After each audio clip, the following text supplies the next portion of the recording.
Good morning, guys. Marina here with another AP Stats video. Today we're going to go over free response question number 3 from the 2019 exam.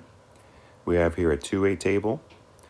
Question A asks us what's the probability that the person selected will be someone whose response is never and who is a woman. So I'm going to do part A down here. Part 1 of part A is what's the probability the person's response is never and woman. Never and woman. And there's not much work that needs to be done for that. If you look at the two-way table, never and woman is this probability right here, 0.0636.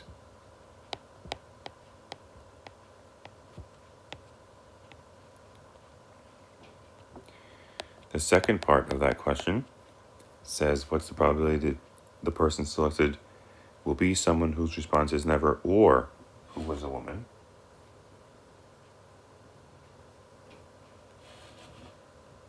Never or woman. So now we have to remember the formula for the probability of A or B, which I'll go over here. The probability of A or B is the probability of A plus the probability of B minus the probability of A and B. So in terms of this question, the probability of never or woman should be the probability of never plus the probability of woman minus the probability of never and woman. So the probability of never is 0.12. The probability of woman is 0.53. Minus the probability of never and woman is our answer from above, 0.0636. And when you add all that together, it comes out to be 0.5864. Not too bad. And the third part of this question, what's the probability the person selected will be someone whose response is never, given that the person is a woman? So now we have to go over that given.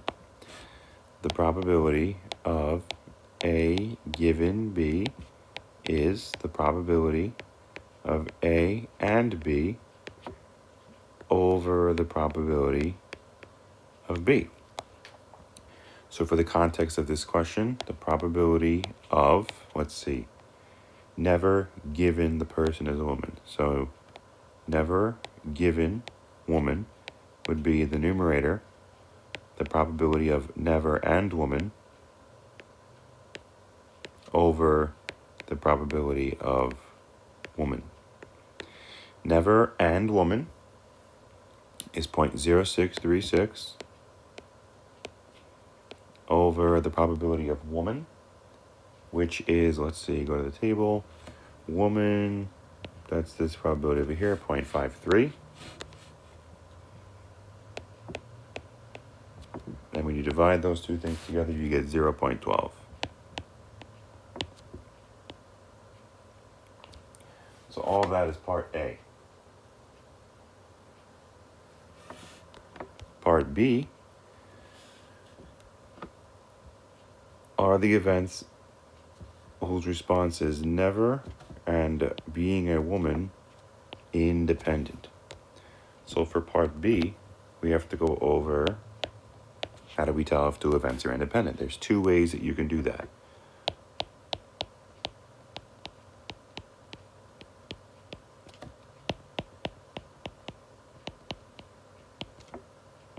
One way,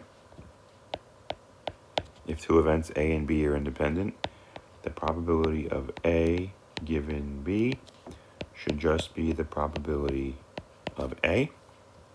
And the other way that you can check that, if two events are independent, is the probability of A and B should be equal to the probability of A times the probability of B.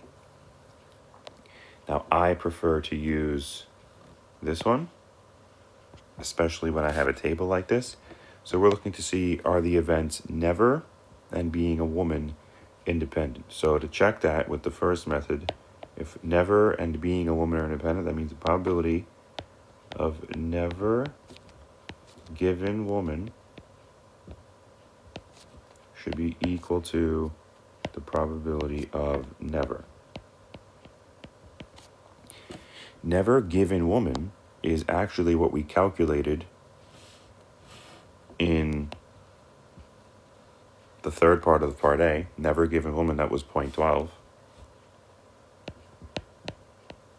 Is this equal to the probability of never?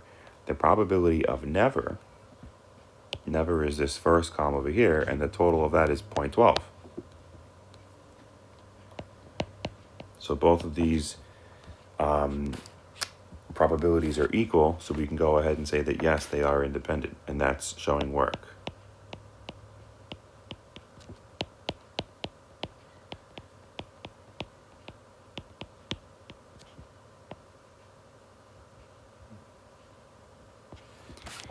And part C of this question,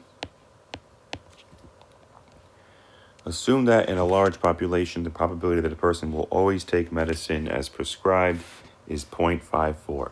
If 5 people are selected at random from the population, what is the probability that at least 4 of the people selected will always take medicine as prescribed? Support your answer. So this is a question, it's probability, and it's saying that out of 5 people, what's the probability that at least 4 of them are going to take the medicine? This is one of those situations where it's like a binomial setting or geometric setting, and then we have to talk about, is it PDF or is it CDF? Since there is a fixed amount of trials of 5 people, this makes this a binomial setting. You guys remember BIFS, B-I-F-S. And now we got to discuss, is this binomial PDF or binomial CDF? It doesn't say a specific number. It's not like it's picking 5 people and asking you what's the probability that 3 of them take their medicine. It's saying what's the probability that at least 4 of them, which means 4 or more. So since that's an inequality, it's binomial CDF. And that's when you push second vars, for those of you that have a graphing calculator, second vars, and go down to binomial CDF, which I believe is letter B. And it asks you for trials, it asks you for the probability, and it asks you for an X value. The trials, it says we picked 5 people. The probability of taking medicine as prescribed is 0.54. That's from the problem right here. And now we have to talk about our X value. Don't just rush and make it 4 or something like that. In this binomial setting, there was a fixed amount of trials, which means 0 people out of 5 can take their medicine as prescribed, or 1 person can do it, all the way up to all 5 people taking their medicine as prescribed. But we're looking for what's the probability that at least 4. X is greater than or equal to 4. So what numbers does that include? That includes 4 and 5. But when you do this in the calculator, remember, your calculator, when you put an X value in, it's going to go from 0 to that number. So making your X value 4 is actually going to give you the probability that 0, 1, 2, 3, or 4 people take their medicine as prescribed. We're looking for 4 and 5. So I'm going to draw a line here. What I want is the highlighted 4 and 5. What I do not want is 0, 1, 2, and 3. So this is when we make our X value 3. When you make your X value 3 in your calculator, all right, that's going to be binomial CDF. This is how you show your work.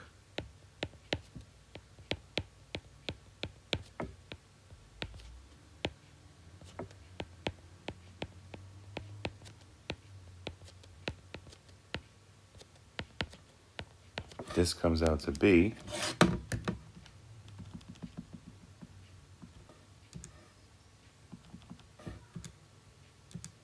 0.7585. And if you leave your answer like that and do nothing else, you're wrong, because we don't want 0, 1, 2, and 3. We want 4 and 5. So we got to do 1 minus that answer.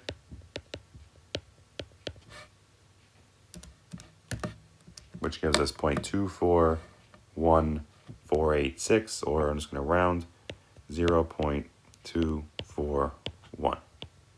If you have any questions on this problem and would like to go over something else a little bit more in depth, let me know.